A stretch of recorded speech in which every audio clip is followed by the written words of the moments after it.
How to change oil, oil filter, fuel filter, air filter, and spark plugs on a John Deere 717, a 48-inch deck Z-Track system, whatever you call it. This is an older mower, I think 2005, 2006, 2007, somewhere in that range. First thing you need to know, everything, fuel, oil filter. And then right below that, this is your where you can get rid of all the old oil valve. And then spark plug on this side, spark plug on this side, fuel filter, and air filter. Pretty straightforward. Let's get to it. Because this is an older model mower, they don't actually sell a servicing kit at John Deere for this. But if you ask them, they will put together one for you. They'll give you the required oil for it, fuel filter, spark plugs that it requires, and the oil filter. You just have to make sure you know what the name of your mower is. Make sure you let it run for a little bit, get that oil warm.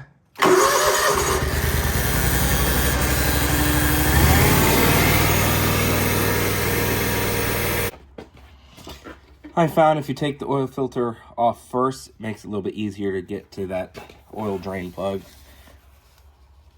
Should just be able to do this by hand. Of course, I've got my oil pan directly underneath here to catch all the excess oil. It's gonna spill out.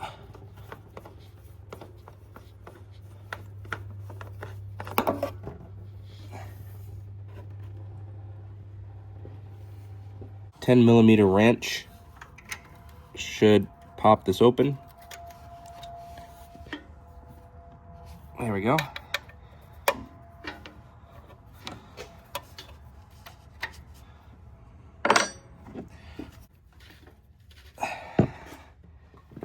Can't open no more. There we go. It's all the way open. While the oil finishes draining, let's go ahead and replace these spark plugs. Just pop the boot off. And it's a 13/16 socket, spark plug socket.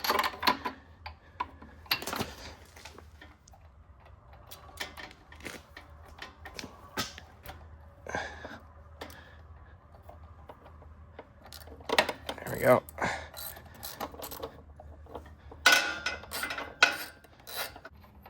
And there you go. There's the old one. I would always recommend double checking the spark plugs, making sure they match. Sometimes I've had it where the guys from John Deere give me the wrong oil filter and spark plugs. So just double check the that they match, the part number, and then just double check the gap should come pre-gapped. Looks the same. So make sure you put it on by hand first so you don't cross thread it. Should be easy to thread. Once you can't thread it anymore, grab your spark plug socket, click it on there, tighten it the rest of the way. Don't want to tighten it to eternity, but just snug. Then pop your boot on. And that's that one. Same thing with this side. Pop the boot off.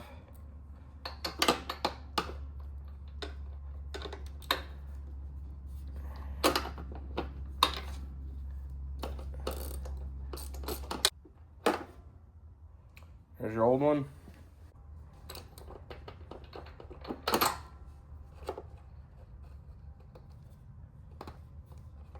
Good to go. Since we're over here, we'll go ahead and replace the fuel filter.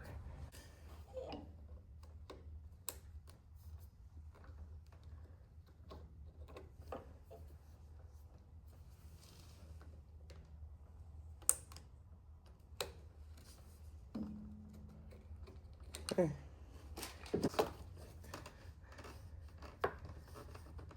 Remember, keep this up. As soon as you take it off, if it's down, it'll start leaking. There we go. twist and pull.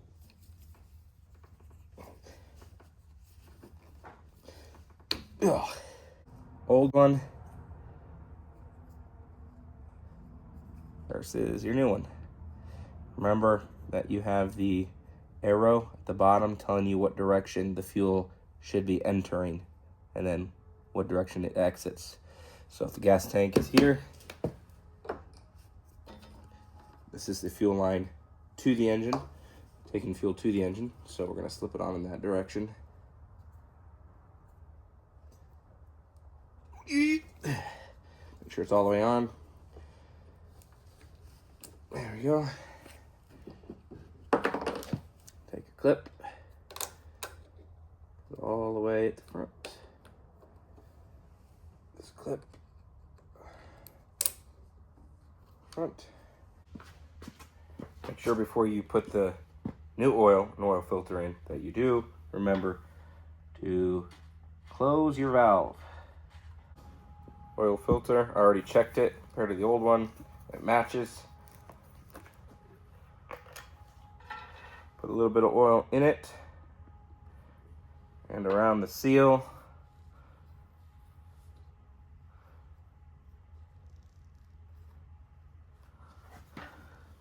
And thread it on, making sure it's not cross-threaded. Okay.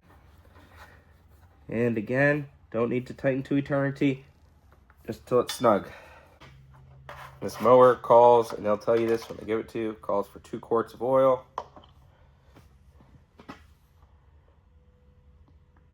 All right, that's 1. And this is SAE 10W30. I like to just wait to put the last little bit in, last few ounces, just because I want to double check and make sure that we do not overfill it. By the way, this is your hydraulic fluid. Never hurts just to double check it. Make sure you're good, and we are good. You shouldn't really ever need to fill that unless there's a leak somewhere. So, and that about covers it. Don't forget to start it, let it run, check underneath the oil filter and the oil valve, make sure nothing is spilling out or leaking. Couple other things. Don't forget to sharpen the blades, take the blades off, get them changed or sharpened depending on the condition. And also, as you can see, these are open and exposed. Bearings are probably shot in there, who knows. But caps on that never want to stay on. We've replaced the caps 13,000 times and they always pop off. It's not a very good design. So always grab, it's always good to grab your grease gun, which looks like this. Now this one's missing the end. I think I took it, so I can't do this right now, but I'll do it next time I'm out here. Grease those, and then do the same thing with these pulleys. Has a grease attachment right there. You want to grease these so the bearings don't get ruined, especially with how much dirt and dust and everything gets in there. There's one here. There's not one here because there's no bearings in there. These just spin. There's one on this side, and there's one on this side. All right, make sure you grease those probably a couple times a year, depending on how much we mow. But once you do all that, you're really good to go. So that should be about it.